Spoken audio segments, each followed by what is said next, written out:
Welcome back to Rules of Engagement, Mechanics of the Bazaar. We're looking at some really cool and fun builds. We got another one in store for you in just a minute. It's going to be a carrier timing against Terran. But feel free to tweet me any questions at ISAxLab. And after this segment, we're going to do some question and answer period. So go ahead and tweet me some questions about these cool builds or about anything else in general. But let's talk about what we're about to get into. It's going to be a 2-base carrier timing against Terran. A couple cool things about this build are, one, you've got carriers, right? How awesome is that? You don't see that every day. Two, we're going to look at why the attack is timed at a certain period and part of the details of the attack timing. And three, we're going to ask, can this become a standard build, or are we going to see it more often? This was actually used at an IEM tournament in Game 4 of the playoffs. So it was definitely used in a high-profile situation. It's all these bizarre games are going to be games that most of them are going to be seen from a high-profile situation. So let's talk about the setup, right? MC did a 1-gate expansion. His opponent Koss is playing fairly normally, so nothing too crazy here. Just, he did a gases expansion into, barracks is pretty standard Terran stuff there. You'll see. So he did a 1 gateway expansion. Then added his second gas, and he added his his Stargate, right? But he put it in the very corner, trying to hide it. Then his third gas, right? So that's how you set up 1-gate expansion. You basically, like the normal build is you do 1-gate expansion, then you add your gateways, your gas, and then you add your robotics. So instead, you just add the Stargate, but everything else is the same. The next thing we're going to talk about is basically how he progresses with the build. So there's a couple really cool things here. The first part about the build is you want to get the fleet beacon and your second Stargate the instant this first Stargate finishes. So as soon as it finishes, fleet beacon and second Stargate. That's what you do the instant that finishes. And then the next thing you're going to do is you're going to be only warping in Zealots and Sentries. So as we fast forward through this just a little bit, we're going to see he's only warping in Zealots and Sentries. That's what he's using to defend his Zealots and Sentries while he's trying to get the Stargate tech going. The reason why Zealots and Sentries is great for defense is because it's very cost efficient. Force fields, of course, will stop anything pre-medevacs. And if they're really determined to go up, you can squish him between Force fields and Zealots with Guardian Shield. He only has 1 Zealot right now, but it'll be more warped in shortly. The next thing we're going to talk about is the attack timing. So one thing you notice, there's no probes in production, right? This is because carriers are actually not that great of a long-term plan, or at least in the mid-game. But they're going to be designed for a time attack. He's going to stop at 45 probes here. I think you might get a few more to go out and build pylons. But it's basically the same as an Immortal Sentry. You want to go not even full 2-base econ, just 16 on minerals, 3 on every gas. So like 1.8 base econ, basically. Not a full 2-base econ. So cut probes at 48. After your third and fourth carrier are started, so we're going to fast forward a little bit more. The next few minutes, he's just going to be getting Zealot Sentries to defend while he's getting his carriers. There's a few more probes there. See, there's the extra Zealots. Getting that Graviton Catapult, very important for carriers. More Zealots. Zealot Sentry, very efficient defense, and also doesn't cost gas once you warp in those first sentries. So that gas can be used on starting the third and the fourth carrier, right? He's got 2 carriers over here. He's moving them here in case there's an early drop rush. They can intercept a drop. Because of course he doesn't have the army to defend the drop right now without the carriers. After he starts the third and fourth carrier, now he can play with his gas because he's already invested the gas into those carriers. So once he starts those, he's going to start warping in Stalkers because his attack timing wants to be Stalker heavy.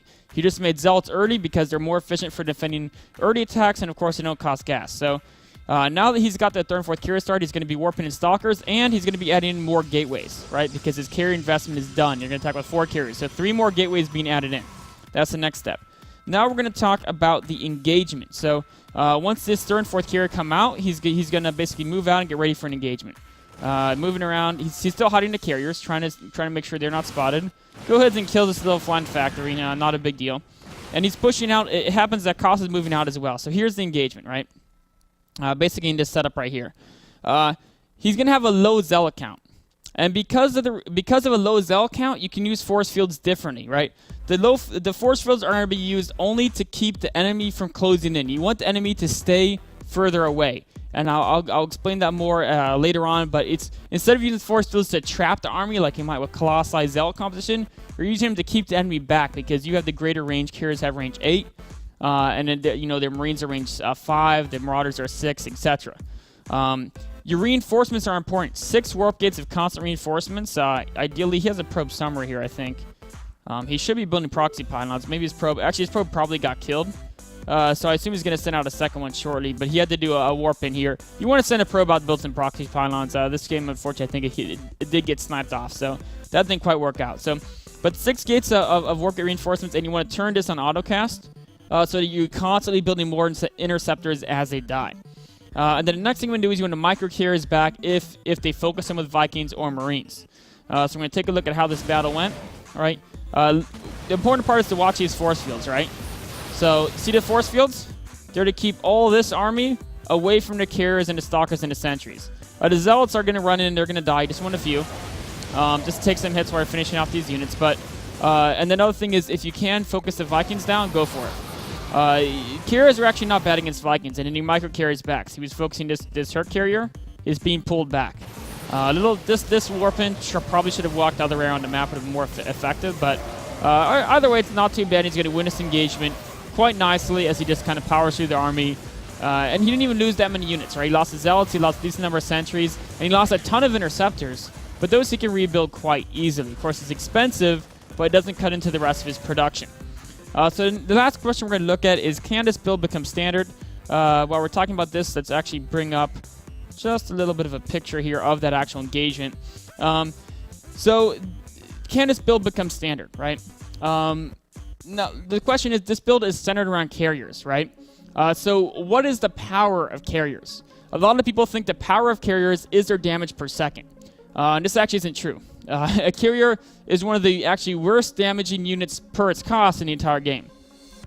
Carrier attacking a Marine does roughly the same damage, slightly more damage, actually does almost exactly the same damage as 2 Zealots and 1 Probe would do.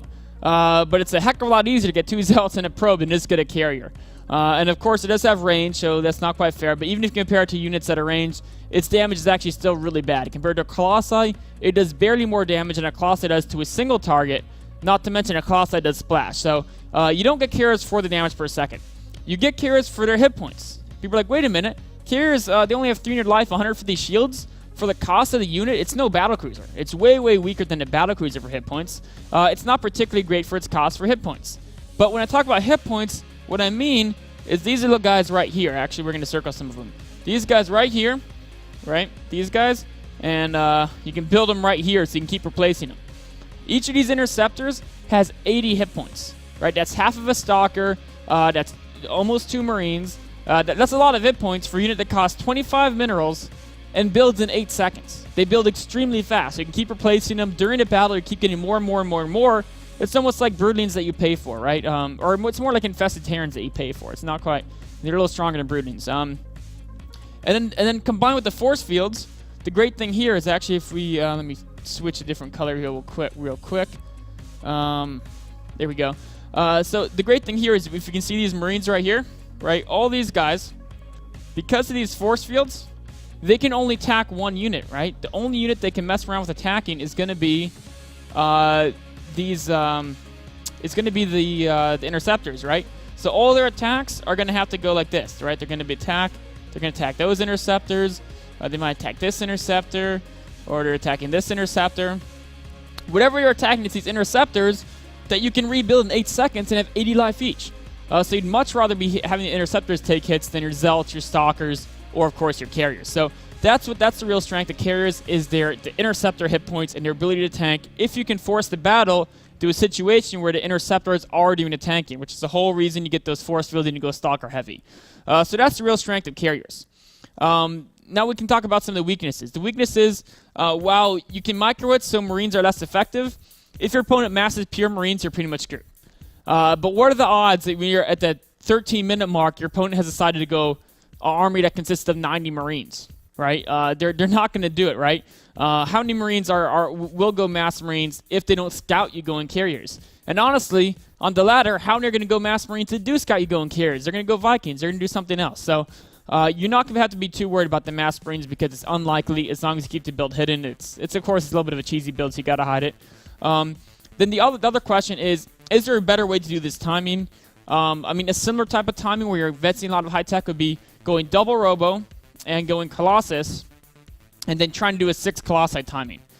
So compared to 6 Colossi timing, 6 Colossi timing would have dominated this composition way, way more efficiently. I mean, 6 Colossi with constant reinforcements, if your opponent only has 4 Vikings up, That's going to be pretty strong. But if they have a lot of Vikings, the carrier is a little bit better because, of course, they have to micro the Vikings. Against Colossi, the attack move, the Viking damage is spread between multiple Colossi. It's not as efficient, but they're still hitting Colossi. Against carriers, if they attack move, all of a sudden they're only hitting interceptors and your Vikings are worthless. So it's really good to focus on the... it's really good if they go Viking heavy. Of course, Vikings still do beat carriers, but at least they don't beat them by as much as they beat Colossi. And if you're going very stalker heavy, you force field the bio back, combined you might be able to actually focus on those Vikings pretty efficiently. So it's better against the mass Colossi timing against a very Viking heavy defense, but weaker against the mass Marine defense, weaker against mass bunkers, things like that. But I think it's a fun timing. Go ahead, try it out when you're there on your Friday night, tipping back a couple, and you're like, let's play some fun StarCraft. That's when you throw in these builds. Or in a series like right now, this was played in Game 4 between MC and Koss. MC was up 2-1 in the best of 5 in the playoffs of an IM, and he said, I'm going to throw this build in Game 4. 1, because it's fun and fans will love it, but 2, because Koss will never have seen this before, and he won't know how to react to it. He won't even scout for it. He's worried about the standard game. He's playing for his life in a best of 5 series. So throwing in an all-ball game here and there can actually be a decent strategy to use. So if you have any questions about this, shoot them to me at ISAxlav. But for now, we're going to take a break. Then we're going to get on to the question and answer format of this episode.